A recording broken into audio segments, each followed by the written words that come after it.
Pain in Our Head podcast contains themes of coarse language, adult themes, and the discussion of mental health themes.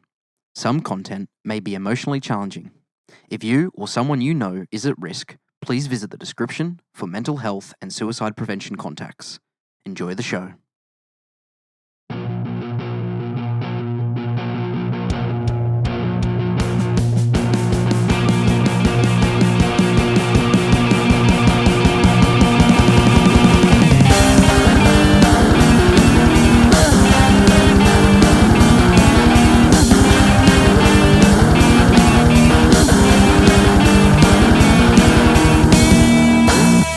What's going on? I'm Caleb. Howdy, I'm Christian. So, first episode came out today. Christian, how are you feeling? I am super pumped about it. It's gone off without a hitch. I absolutely loved it.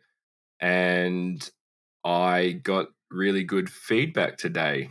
And one of the messages that I got was actually from my co-host today. And he doesn't know that I'm sharing this with you guys. So just going to quickly play a little snippet from what I got from Caleb.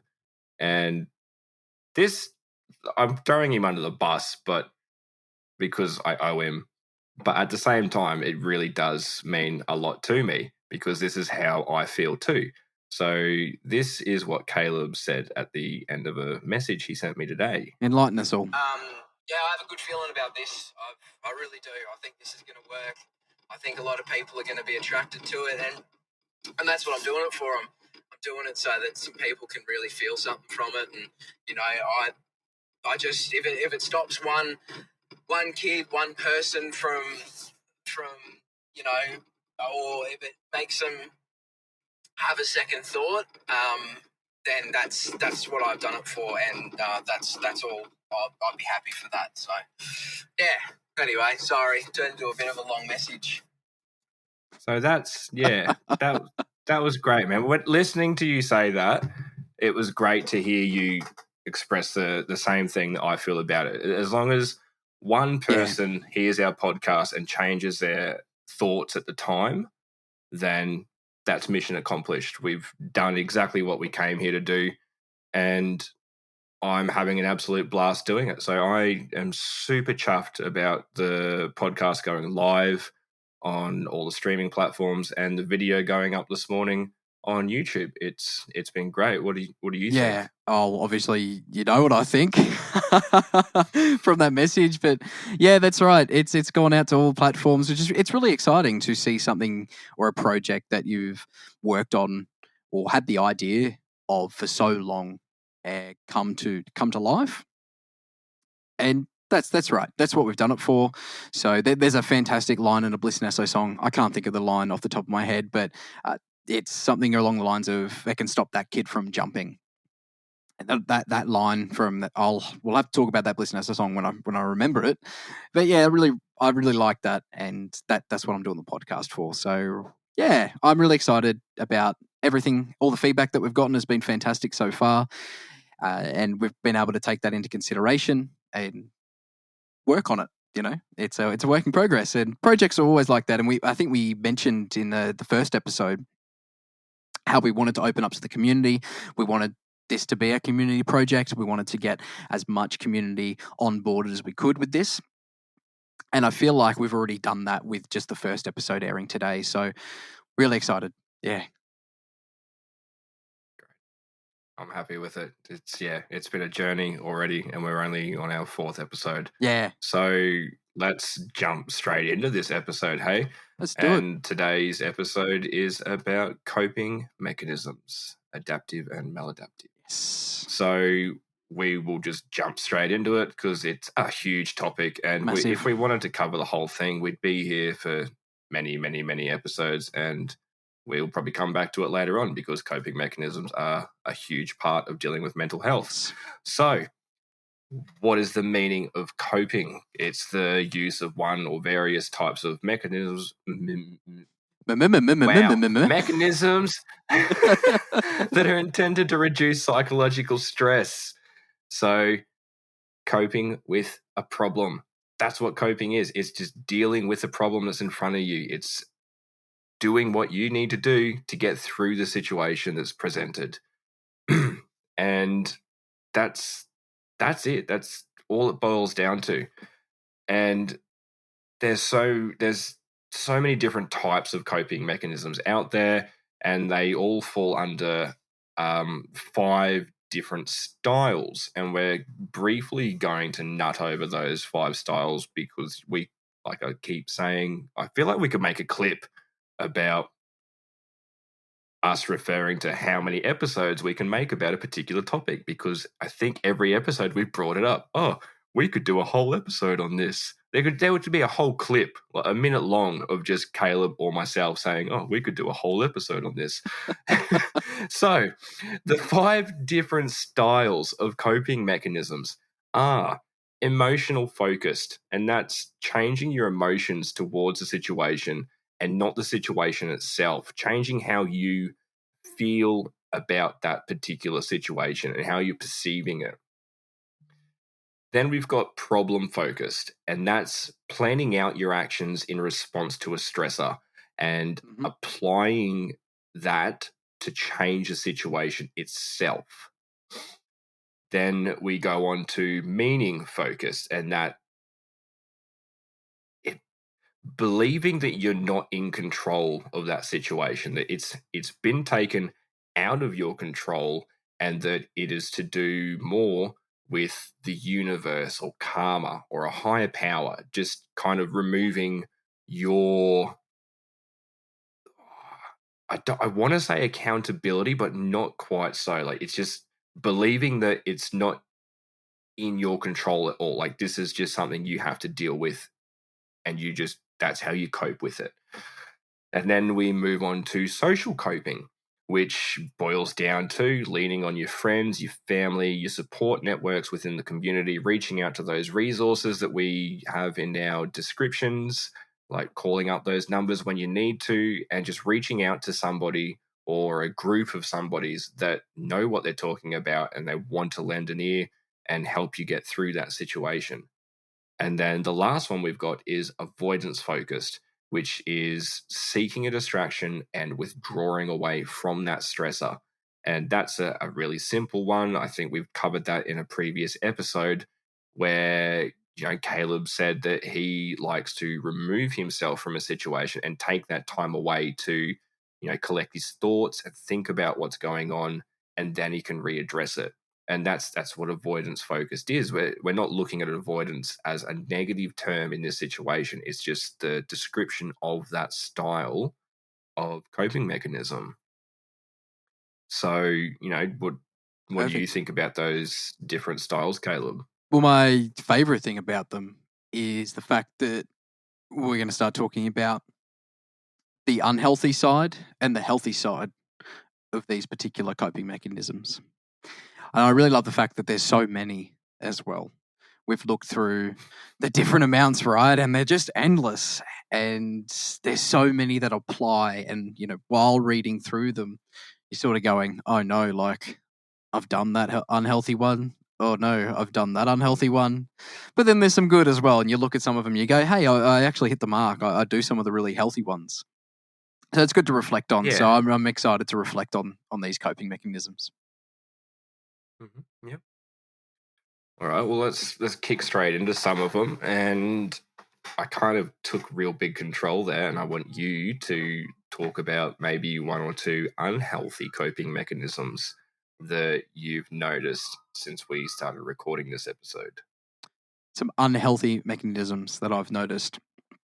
Well, or ones that I've read about, ones that I like. When I say ones that I like, you shouldn't like it unhealthy. You shouldn't like an unhealthy coping mechanism. There's so many.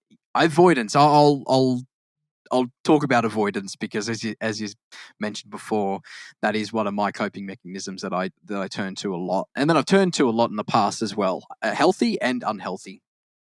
So unhealthy side, you've got things like, I'm going to rattle them off because there is a fair few.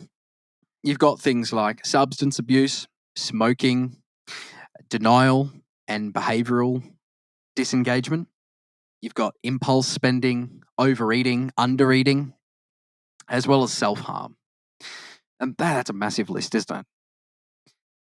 And those Yeah. things are. I've done.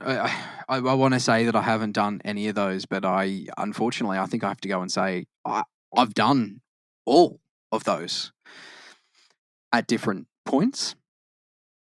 You know, the worst one for me was probably the substance abuse. I spent a good chunk of my life avoiding problems through substance abuse, whether that be alcohol or drugs, and they're used in a negative way to neglect a stressful situation. So then I guess what it says here too is that it's a destructive way of dealing with a problem. And it just ultimately makes that problem unresolved. It keeps that problem unresolved. So I've had a lot of experience with that one and taken a long time to turn that into a healthy version of that mechanism. What about you? What are some unhealthy avoidance coping mechanisms that you've found yourself fall into before? Okay. So, all right. So, I'll address the Settle avoidance in. focus coping mechanisms that you brought up. And so, just to quickly reiterate, the ones that they've brought up on this list is substance abuse, smoking, denial behavioral disengagement, impulsive spending, overeating, and self-harm.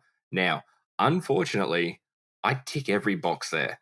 And it's it's such a it slaps you in the face, I guess, doing these podcasts, because you think to yourself that, you know what, I've got a lot of healthy coping mechanisms. And then you go through and you read what the unhealthy ones are, and you start to think, damn it, I've done that one. Oh, I've done that. And then suddenly you're just checking off the Yep. lists.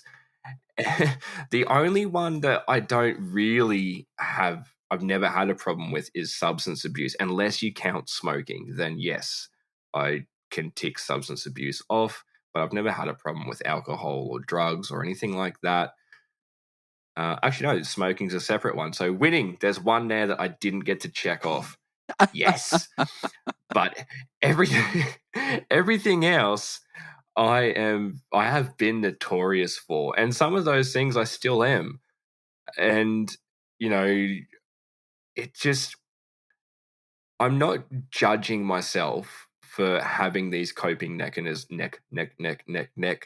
mechanisms, because it is what it is. I hate that saying. I hate it so bad. It's such a bad saying. I can't but believe you just. still I use can't it. believe you just used that. I can't believe you just used that. Yeah, I know. Yeah, Yeah. You're right. You're right, though. There is while we're saying, yeah, okay, we can sit here and say these are unhealthy mechanisms, and you could be sitting there listening, going, oh shit, I fall in the same category, right? But that's okay, because these are still coping mechanisms that, at the end of the day, still help you in some way with the problem. It's probably not going to help in the long term. The problem's still going to stick around. But yeah, in the short term, I guess it may help, and it may help you. And I'm definitely not saying go out and do these unhealthy avoidance mechanisms, because that's why it's unhealthy. That's why we say it's unhealthy. So definitely don't go and do that, right? Don't go actively looking to tick off all these boxes. Don't take a leaf out of Christian's book and try to tick off all of them. But I guess what we're trying to say is, Thank you.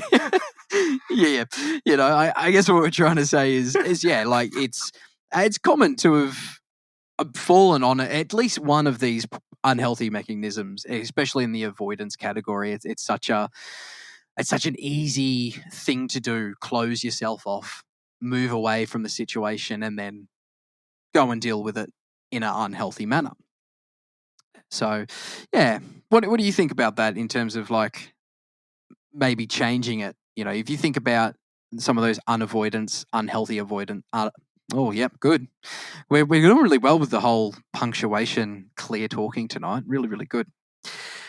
What do you think about the changing that unhealthy avoidance focus coping mechanism, taking that particular one that you may have trouble with, and then changing it, trying to attempt using it in a healthy fashion instead? But take one of yours, for example.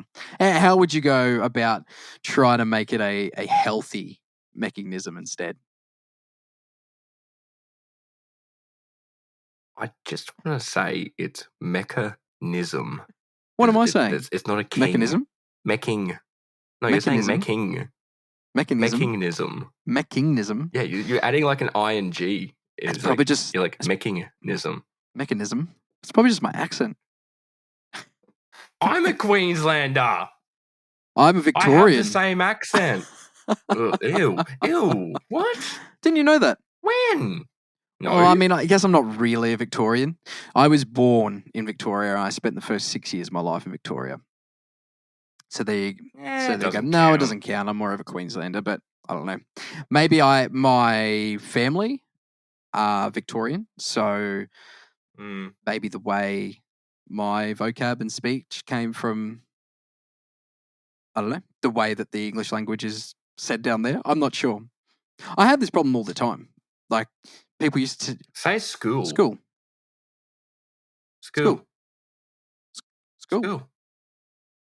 Right? I think. Do you know how often I get picked on down here for saying school? For school, yeah, school. What do they call it down there? I can't do it. I can't. It's school. School. Yeah. School, because apparently school. Queenslanders put like an E in front of their double O's. So we got like school, pool, tool. Wool.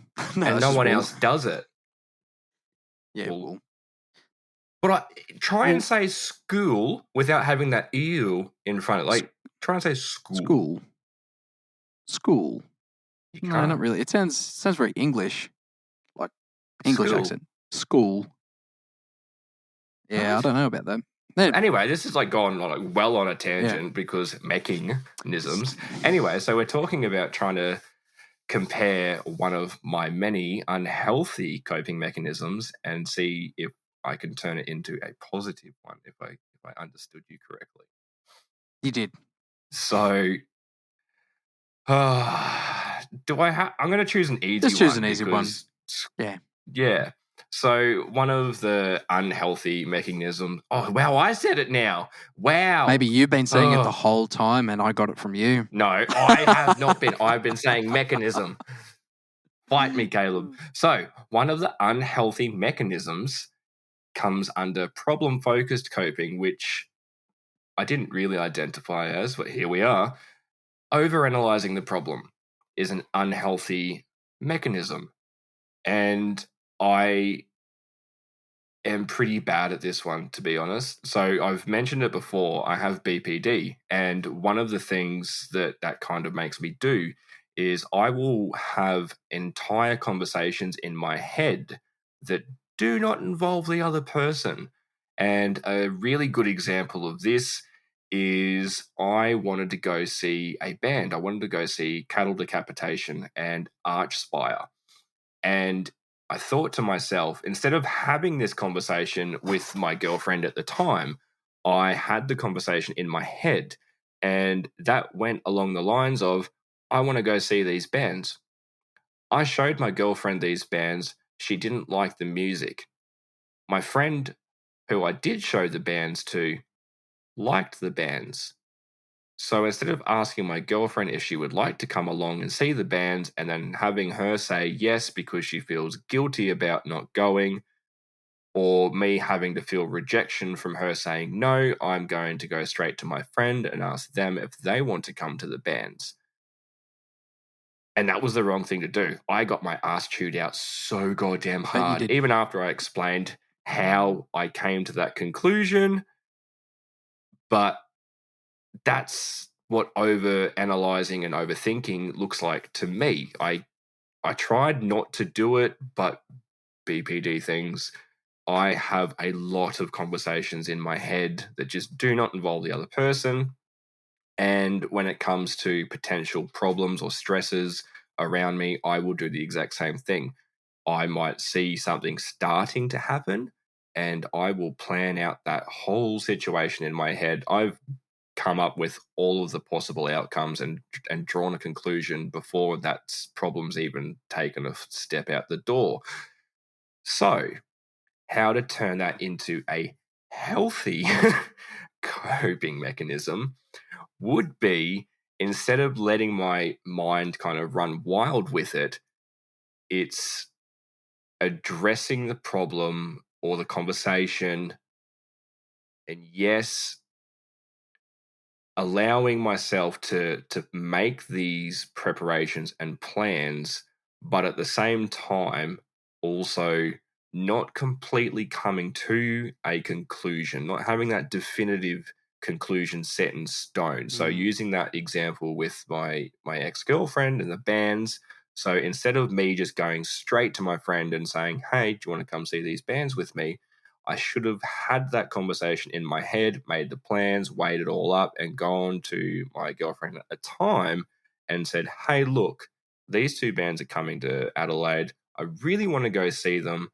I know that you didn't really like the music when I showed it to you, but I'm still going to ask if you want to come. So you don't have to come if you don't want to, but I just want to reach out and give you that opportunity to say yes or no yourself."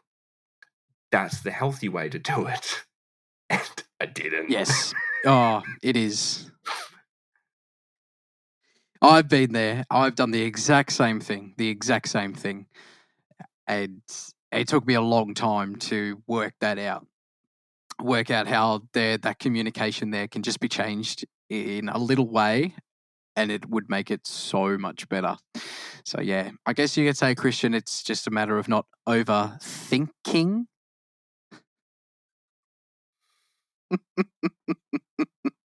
I'm sorry, I'll stop. Oh, great. That's fantastic. I Will mean, you? if I look at, I know, hey, I know I won't. You know I won't. I've lost my spot.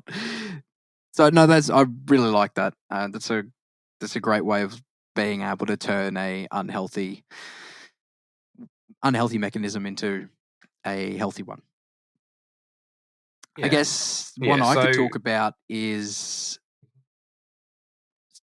sorry. The one I could talk about would, I guess, just be the avoidance one, and that's why I keep coming back to that. But I think I just have the most experience in that one, and turning it into a healthy habit instead. So there's lots of different things you can do. Taking yourself away is still fine and still really good, but it's what you do when you take yourself away from a particular situation or a problem. So I used to take myself away from a problem and then go and use substance to mask the problem. And now I've found myself, it's a lot better for me now to go do something a lot more productive, a lot more healthy. So take yourself away from the situation. And I believe we talked about this in a couple episodes before this one. And for me, it's always, going and playing what's behind me. Obviously that's a healthy way of dealing with, not necessarily, no, it's not dealing with the problem, because you're not dealing with the problem. You're avoiding the problem for the time being, but you're using a healthy mechanism to be, I think I did it again, sorry. We're using a healthy mechanism to then clear our heads so that we can go and deal with the problem. So yeah, that's how I would go about doing it. So I just wanted to give my example there because I really liked yours, and yeah. It's all about sharing. I'm not hogging all the spotlight here, buddy. No, this is good. I'm trying to. Christian was good enough to come up with the idea for this episode, so I really happy with letting him take the reins. To be honest, it's a great topic. It really is. It's a fantastic topic to talk about. These are not talked about enough. I can't stress that enough. That this topic isn't talked about enough. I think this particular topic goes a long way to helping anyone get better, me included, get better at managing your mental health. So yeah, really important. It's kind of funny, like just what you said just then made me think of a really good example, actually. So saying that these issues aren't really talked about or discussed. So in regards to this episode in particular, the amount of times that I've spoken to a friend in need of some mental health support or advice, and I've been completely shut down when it comes down to the nitty gritty part of it. And for me, the nitty gritty part is actually listening to what I've said and making those changes to implement my suggestions. I don't expect people to listen to what I say, take it as the Bible, and do it. But I do expect that you at least pay me the courtesy of taking on board a little bit of what I've said, because I'm not talking out my ass. And so that's not the point. The point is the amount of people that have really unhealthy coping mechanisms and just are completely unwilling to address them when they're pointed out. And the huge one, the absolutely huge one that I constantly hear in conversations about this is, when I'm struggling, I just lock myself in my room and hide away from my friends and family. That's not healthy. It's so unhealthy, and the amount of people that just use it as an avoidance of the situation is astronomical. I've done it, you've done it, everyone does it, but when you're not willing to accept that it's unhealthy and make a change, because what's going on when you're using an avoidance coping mechanism is you're making the situation worse for yourself. If you already suffer from a mental illness such as depression, anxiety, whatever it is, all you're doing is feeding the negative sides of what you're going through by isolating yourself and removing yourself from any sort of support networks. Even just having that just brief conversation during the day, hey, how's your day going, how have you been, those are really, really important. And when you isolate yourself and you do not want to change that situation, that's a toxic coping mechanism. It's going from an unhealthy coping mechanism to a toxic one because it's hurting you. Yes. And so just feeding off of that, that's obviously an unhealthy social coping mechanism. Now, it's an easy fix, and I can sit here and say it's an easy fix, and it's not. It's not. Okay, it's easy to say it is. It's easy on paper. It's easy to read that it's going to be easy to change, but ultimately it isn't. It'll take a lot of time and practice and patience. But the opposite, the healthy, right? And you've already mentioned it and talked about it, is just going and talking to somebody, anybody, and just opening up a little bit. It doesn't have to be everything. It doesn't even have to be about the problem that you're facing. But going and talking to someone and getting a different perspective can really give you the opportunity to think about things in a different way. And that may be all you need to help you solve your problem. And that way you don't need to go and close off yourself in a room and isolate yourself from friends and family and your support network. But if you do find that opportunity to go and have that small conversation, it can go a massive, massive long way. So really, really good, really good point there. So we've, oh my God, I'm so sorry. So we've discussed You're excused. an introduction to coping, the definition, why we need it, what some of the mechanisms are. Wow, we're smashing it tonight. Anyway, so we try to bring up a quote every episode. And this week's quote is from Virginia Satir. And they're an American author, a clinical social worker, and a psychotherapist. Yes, for psychotherapists, they are lifesavers. So the quote is, "Problems are not the problem. Coping is the problem." And that quote is amazing because it hits the nail on the head. The problem isn't always going to be the hard part. We get put in problems all day, every day, whether they're little, they're huge, they come, they go, we deal with them. The problem is dealing with it. And that's what they're saying is the problems aren't the problem. It's coping with it that is the problem. It's whether you can make yourself adjust to accept or live with this change in your situation. And that is really hard. And it's perfect. I absolutely love this quote. And feel free to jump in and tell me what you think about it, Caleb. Does that reach out to you? Yeah, that's fantastic. It's a fantastic quote. Well done on finding that one. The whole idea of the problem being the coping, it really is, isn't it? Problems are going to happen. Doesn't matter who you are, where you are, how you are, what you are, problems are going to happen. So our ability to cope, our ability to problem solve is what's going to get us through.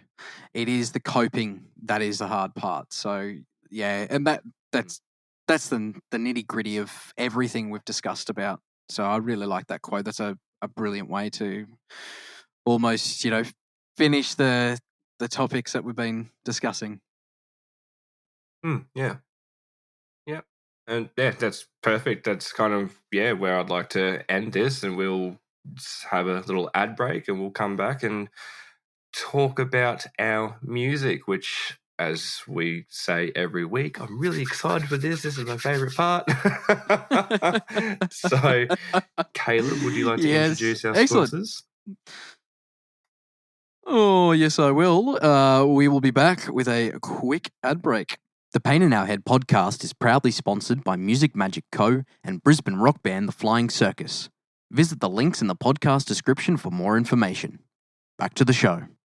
Welcome back to the Pain in Our Head podcast. Now, I'm not going to keep it a secret. Our sponsors, I know you've just heard them, but Music Magic Co. is a tutoring business that I do run myself. So if you or anyone you know do or are interested in learning an instrument of some description, I teach drums, guitar, and keyboard. I can do some vocals as well. Please follow the link in our description. So back to talking about music now. This is the best part of the podcast, in my opinion, as we always say each week. We've got some fantastic songs lined up this week that really do. Well, they do fit into what we've been talking about in regards to the coping mechanisms. So I'm really excited to have a chat about them. Yours is a good one. Would you like to bring up yours first? Yeah, for sure. Thank you. So every week, I guess we're trying to tie in our song choices with the episode theme. And I think we'll probably try to continue this trend unless a really exciting song comes out that we really, really, really need to talk about.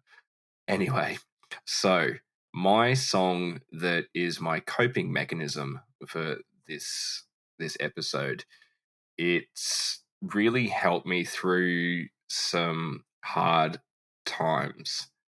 And this is my song that I go to when I really need to bring things back into perspective and I just need to kind of center myself and go, you know what? It's going to be okay. You've been through problems before and you will get through more problems as life goes on.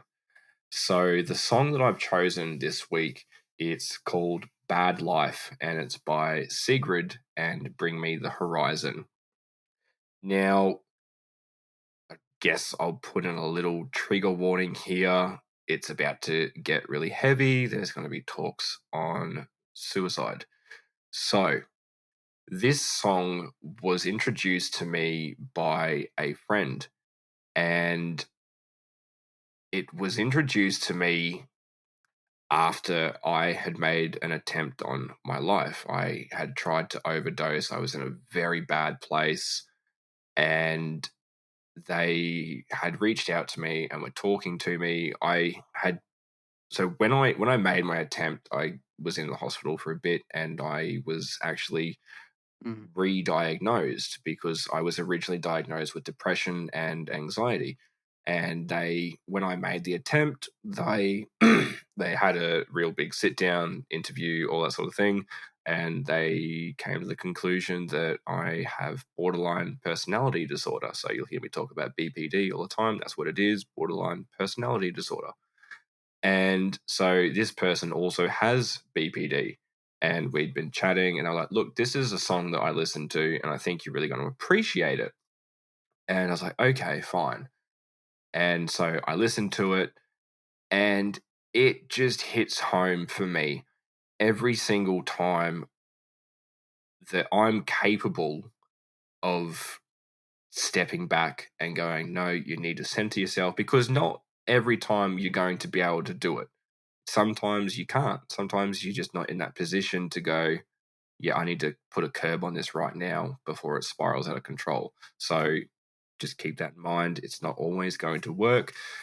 And so this is the song that I go to when I'm in control and I feel myself starting to spiral out of control. And it just, the lyrics, everyone's damaged, a little depressed. Every now and then we get the feeling on our chest. Some days I'm a loser. I brush my teeth in the dark, head above water in the swimming pool of sharks. And the amount of times that I've gotten up in the morning completely hating my life and just wishing that I hadn't woken up and brushed my teeth in the dark. It's just, it's too real. And you get up so early in the morning too. So it is dark when you get up in the morning. Yeah. So my alarm goes off and it's like 3:45 in the morning. So yes, it is quite dark still. And yeah, so to carry on with the lyrics, the chorus, when the world is on your shoulders and the weight of your own heart is too much to bear, well, I know that you're afraid things will always be this way. It's just a bad day, not a bad life. And that last line in that chorus, it's just a bad day, not a bad life. That's the part that hits me and helps to center me, because it doesn't matter what's going on at the time, because things will pass. You will move on and get through it. And that's it. Like, you just need to remember, it's just a bad day. It's not a bad life. Yeah, things have gone wrong in your life in the past. Things are going to go wrong in the future.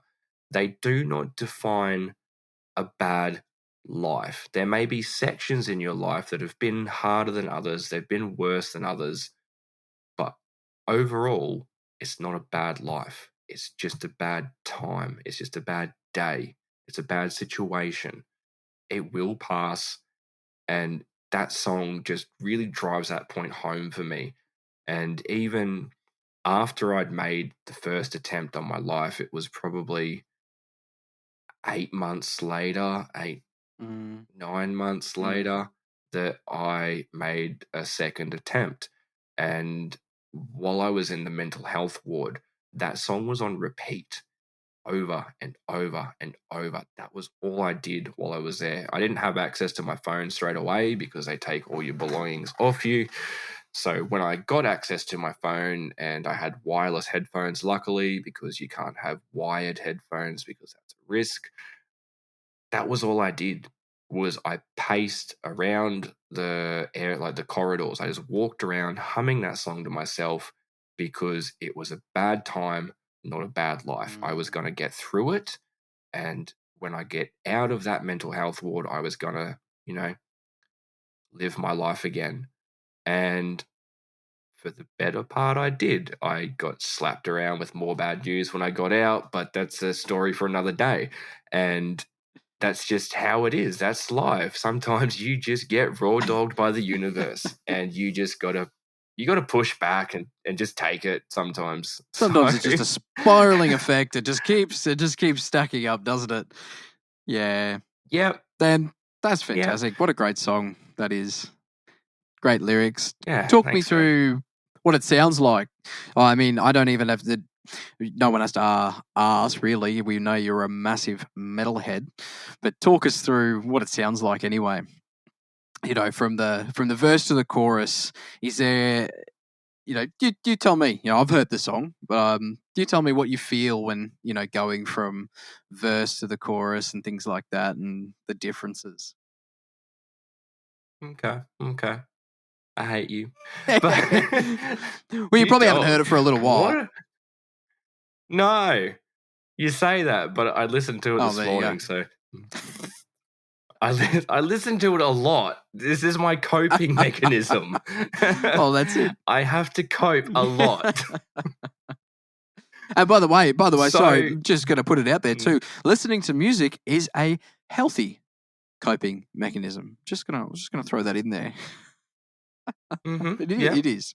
you are correct. It is. So it's got Sigrid opening the intro verse up, and she does the intro verse into the first chorus, and then Ollie from Bring Me the Horizon comes in and does a second verse, and his second verse is amazing. It really resonates with me well because I love his kind of clean vocals, and he does a little bit heavier, not so much screaming in this one, but just a little bit of an edge to it, and I really like that sort of vocal style. And even the lyrics that he sings in this, it's amazing. Again, everything's backwards, and I'm hanging on. No matter how hard I try, I always come undone. I'm backed in a corner, uncomfortably numb, watching myself become a shadow of someone. It's hard to find a place to hide when you're running from what's inside. No matter where you go, there you are. So tonight I'll go to war with me because I'm my own worst enemy and I don't want to fight anymore. And that's all about the battles that you have in your head. And someone that has BPD, that's their life. It's a constant battle with your own thoughts. So that really resonates home with me. And the rest of the song just goes on repeating the chorus. And it's just the lyrics, man. Like, it's not a particularly fancy song. It's not something that I would normally listen to in terms of style, but that song has gotten me through some sticky situations where I've just wanted to give up. I've been stuck inside my own head, and it's just helped ground and center me and keep me plodding on along. So that's my kind of thoughts on this song. So Brilliant. let's hear yours. Okay. Let's go into mine. Mine's a good song. I haven't actually heard it for a while until the other day when I actually sent it to Christian because I thought he had a really good voice for it. I thought he'd be able to sing it to me, and he did. He did it really well. I was really impressed. So this song is called RX Medicate by Theory of a Deadman. This song was released in 2017 of the Wake Up Call album, if I remember correctly. And this song, oh gosh, it's a fantastic song. I first heard it during the COVID period. So I'm talking start of the year 2020, like when things just started. Okay, so for example, early on in that year, January, February, I lost my job. I was, I guess, fired or made redundant, whatever you want to call it, with the situation that was going on. And I'm sure a lot of people listening may have gone through a similar situation. And I was listening to this song and I found myself in a similar position to what this song was sort of talking about. And it's interesting because this song was released pre-COVID. So it's really interesting the themes that are talked about throughout this song, knowing that it was actually released pre-COVID.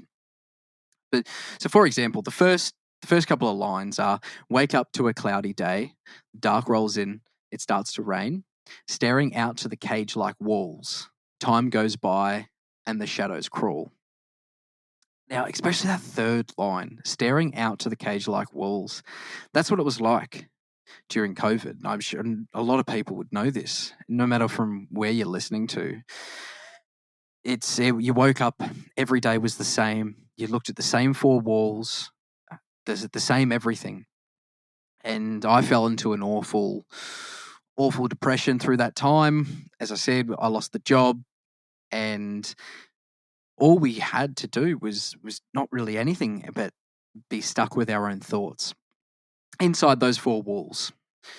So this song is a little bit again, I guess, a little bit about sitting around and medicating. So partaking in, if we want to link it back to the mental health side of things, partaking in the substance abuse. So during that time, that's how you felt, and the chorus kind of goes, "Oh, I'm so freaking bored, nothing to do today. I guess I'll sit around and medicate." And that was what life was like. So this song, I don't know whether it helped me more or pushed me further towards just wanting to stay in that kind of depressive state. But at the same time, I think it also helped me kind of think about what was happening during that period and how I could change to make it better. So, fantastic song. It starts off quite gentle, and then even the choruses are still quite gentle throughout the song. And by the time it gets to the end, I think the whole point that it's getting across is now I'm starting to get a bit angry because I'm so bored. I'm so stuck in these walls. I'm so sick of just putting down whatever I can, whatever substance I can to get through the day. And then it just gets a little bit heavier towards the end. And yeah, fantastic song. I love the lyrics. I love the vocals. I love the production. It's an all-round really good song. So go check it out. Go have a listen. You know, I'd never listened to Theory of a Dead Man until you suggested that song to me, and I was like, okay, this is kind of cool. I haven't listened to any other of their songs yet, but like you said, I have tried to sing that song, and I didn't have a problem with COVID. I was an essential worker, so I got to go out of the house every day and do my thing. I wasn't stuck there, so I can't really relate to it, except for when I actually caught COVID. That was a horrible experience. But you know, the song still, I relate to it in a similar way, but obviously I relate to it in a BPD way where, you know, you're staring out to the cage like walls, time goes by and the shadows crawl. To me, that reminds me of when I'm stuck in my head. And so I've said this a couple of times now, like, you know, I'm stuck in my head. And what I mean by that is I'll get in this loop, like a thought loop, where I will just roll over and over and over, just so many different thoughts, just back to back. There's no gap between them. There's no just it can go anywhere and everywhere, and it will roll and roll and roll. It just gets bigger and bigger and bigger, and that's, to me, it's, you know, staring at the cage like walls. That's my head, and time goes by, the shadows crawl, and it feels like I've been in my head for years. And in reality, it's only been a couple of minutes. So sometimes I will, you know, get stuck in my head for an hour, and you're exhausted after that. And yeah, it's such a good song. And I'm really grateful that you showed it to me, because it's now a song that I listen to most days. It gets a play. Yeah, it's a good song. It really is. I'm glad I remembered it. I hadn't actually listened to it for a fair few years. I think during that COVID period, there was a lot of music that I listened to during that time, and once I got through that you know, those bad times, I think I changed a lot of the music that I would listen to on the regular basis. So yeah, but I do want to bring up too, when we were discussing notes for this podcast. So, like, a little background on the podcast is we don't script this. Essentially, we send some notes to each other about what the layout for the podcast is going to look like. You know, this is the introduction. This is the part I want to talk about. Blah blah blah blah blah. But there's no actual scripts or particular notes in regards to what we actually want to say. This is all just straight off the top of our heads. We're having a discussion. You guys are getting dragged along for the ride. So anyway, Caleb and I were discussing songs for what we were going to talk about today. And I had my song straight up. I 100% knew what it was. There was no changing it for me. But Caleb had 2 other songs that he had picked out before he came to this one. Yeah. And one of those songs is a song that we were both absolutely belting out to each other over Discord because it's an absolute banger. And that is Bliss and Esso, Friends Like You, featuring Lee Fields. My mind is scaring me right now. Yeah, that's it, man. That hook, it's just those lines. My mind's scaring me right now. Won't somebody shine a little light down? It's just like, Is there anybody out there? Is there anybody out there? Yeah. we had a bit of a fangirl moment together, I think, when I said that song over, and we started singing it over Discord together and just belting it at the top of our lungs, and that is a fantastic song too. Have we brought up a Bliss and Esso song before on the podcast? I don't think we have, not yet, not until this point. No, so we had the exact same problems we had last week. We recorded this episode yesterday and ended up binning it because we had technical difficulties. Yes. And so here we are again the next day doing it. And the song you chose yesterday when we recorded it originally was another Bliss and Esso song, and that was Believe featuring Mario. Yes. So technically, yes, on the podcast we have spoken about a Bliss and Esso song, but that podcast doesn't exist. Yeah. Oh, fantastic. Well, I know we try to not talk about the same artist or a song from the same artist, 2 weeks in a row at least. But to give you a little bit of an insight into next week, I will definitely be talking about a Bliss and Esso song. And we're going to be talking about regret and what regret can do to our mental health. So I'm really looking forward to that one. Thank you for tuning in to this episode. Thanks for coming along on the ride. It's been fantastic talking about coping mechanisms. It's been fantastic getting your opinion, Christian, on some of these things, and I've really enjoyed talking about it today. Yeah, me too, man. It's been a great episode. I've enjoyed it. And like Caleb said, next week we're talking about regret. And that's something that both of us are going to be able to just babble on and on and on about. So look forward to that. It. And like we say at the end of every week, make sure you email us, comment on the video on YouTube, send messages to our social media platforms. Just reach out to us, give us a chat.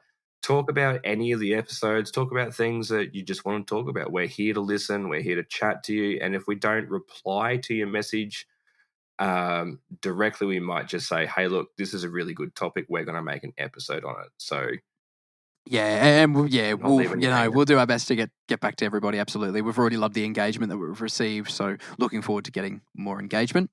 And as Christian mentioned, we're on YouTube. So if you're only listening to us talk at the moment, if you're only listening on Spotify or Amazon or however you're listening to the podcast, and you want to, see our BFFs, and I mean big fucking foreheads in that regard, if you want to see that, go to our YouTube, Pain in the Head podcast, and you can have a look at our ugly faces on the internet. But until then, thank you very much. We're so looking forward to spending more time with everyone next week. But until then, it's okay to not be okay. See you later, guys.